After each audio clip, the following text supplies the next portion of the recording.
voina chuan guitar lesson thar kan zir ho lenga voina kan zir ho le tur chu Mary dongin Chhingkhualah ti hla sakha guitar Perhdan kan zir ho leang hela hi original key a chuan B nia he type in B me theya all samjok nan B khabar chord te me ngai wang khanin ke po hi 4th fret a karon buanga chuan G in kan la chiang a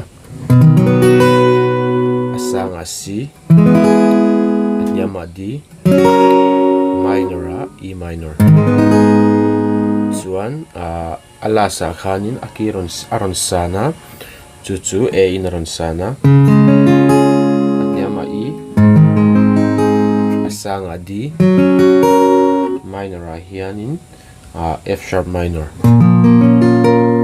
khang kewa kan mang chuan he la po hian strum dan chi khat kan nei lenga chu tiang kan strumang down up ti khan ka karang da ulekin kan zom charang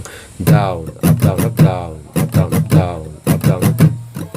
Chhingkhualah lunghi ka tonga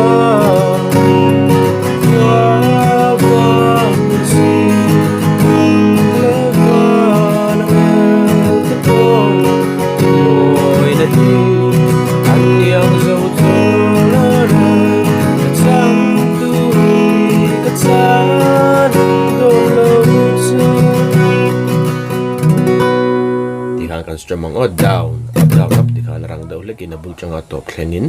chuan hla miling karon play lenga uluk dei lo ngai thlale cheu don nia